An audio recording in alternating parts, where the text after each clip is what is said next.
Aston Martin is looking to compete with the top teams and win out the midfield in 2023. And I think that it's possible. This car reveal has showed that a lot of things have changed for Aston Martin, and it's time to look into the more deeper things that Aston Martin is trying to show for the 2023 season that will make them big time challengers towards the whole field, not just the midfield, but even the top teams. We got a confident Fernando Alonso. We got a Lance Stroll who has been improving consistently season to season. And I have to say this, he has been. And I feel like 2023 will be a game changer for Lance Stroll himself. With a guy like Alonso to push him, you already know that it'll be that kind of big brother type relationship, and he's going to listen. I have this feeling that that's just how it's going to be. The car has drastic changes. As we can tell, so far out of all the cars that have been revealed, this one has had the biggest changes when it comes to the way that its aero looks. And the reports were real. It's 95% different. The whole front wing is different. The way that the side pods are undercut now is different. The floor is huge. They really went for that undercut into the side pods and gave it that insane floor design. The way that even the back of the car looks is ridiculously different to the year before. The side pods now have a kind of Ferrari-esque look.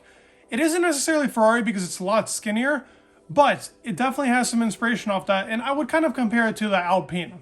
It looks like a big mix of a lot of cars, but they weren't lying when they said that some innovations are coming that other people don't have. Particularly the way that these aggressive side pods look. Dan Follows even talks about it being a radical design for the car. He says that it's adamant that we have these types of designs to tackle those regulations without compromise. These are words from him. He says about moving up the grid and challenging teams at the front. That would be a start for them to go for world champions. 2022, in my eyes, was a season of development for AMR. They have proved that they can take a car from literally the back of the field and bring themselves up to a points challenging position. They were consistently within the top 10 every single race after the second half of the season, which was impressive considering that they had the most Q1 knockouts almost throughout the whole entire season, with the exception of Williams. With the significant change in personnel and the actual car, and now even the drivers themselves, it does come to show that Aston Martin is serious. They launched the new car in their new facility. Everything is getting built and everything is on time.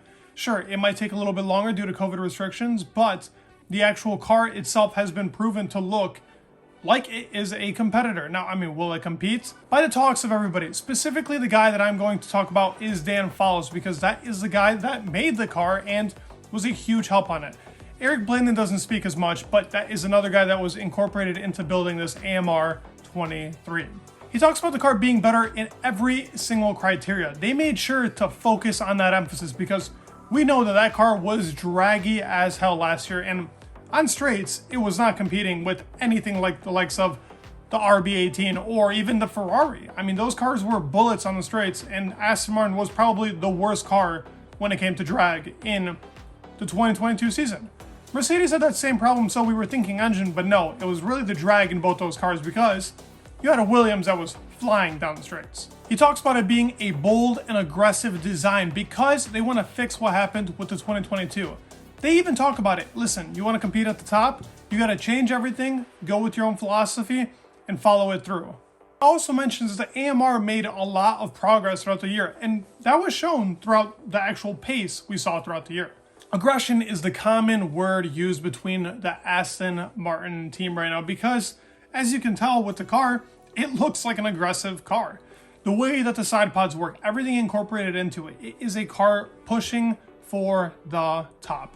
Alonso talks about, listen, Alonso is not going to be the guy that's going to lie to you. He says to expect some difficult races, which, good, he's thinking realistically. We know that this Aston Martin team isn't going to just jump to the top, but by the looks of everything and the way that everything is happening and all the talks, we can see them fighting for podiums, maybe by the end of 2023. Even Alonso speaks about it, how the actual car itself and the way that he's going to be pushing himself, he won't be 100% for the first 3 races of the year. He knows that, hey, he's got to get the grips, he's got to know how to set up the car correctly, but he put an emphasis on reliability. We know that reliability has to be an important part for Aston Martin to perform and really for Fernando to get the most out of the car. Missed out on an actual podium, maybe in Australia, and actually being on the front row in qualifying in Australia due to a hydraulics problem. Aston Martin was the best car when it came to reliability in 2022, outbeating even a Mercedes car. It's a Mercedes engine that's in that Aston Martin, might I add. But they were extremely reliable, and they made the whole entire engine last. I mean, it was practically like a whole 8 or 9 races that that third engine lasted for Sebastian Vettel. Alonso talks about leading the midfield and wanting to be best of the rest. That is the goal for Aston Martin this year, and emphasis on actually getting podiums. Lance and both Fernando talk about it. Podiums are possible with this year's car. Christian Horner, the team principal of Red Bull, talks about, hey, there was some chitter chatter from the Aston Martin factory where big numbers were gained. Considering Christian Horner doesn't have a great relationship now with Aston Martin, by, I guess you can call it the Green Bull, and them claiming that Aston Martin was copying the car, it's big hearing it from Christian Horner's mouth because the guy doesn't really like to say too much about other teams and how they are doing better. He talks about the grid actually becoming a lot closer, and we could have some competitors that weren't there last year.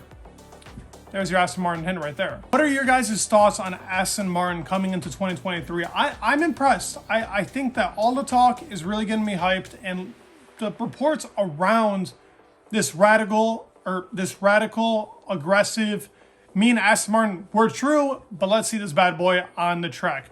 I'm excited to see where Fernando takes it this year. I'm excited as a fan, as a watcher of F1. I think Aston Martin will have a splendid year in 2023, and I'm ready to watch them compete with the top field, really, in general. Where do you guys think they're going to land? What do you think Fernando Alonso is going to do in his 2023 season? And what do you think Lance Stroll is going to do in his 2023 season? Leave your thoughts down below. Please like and subscribe. It would really mean the world to me, and peace.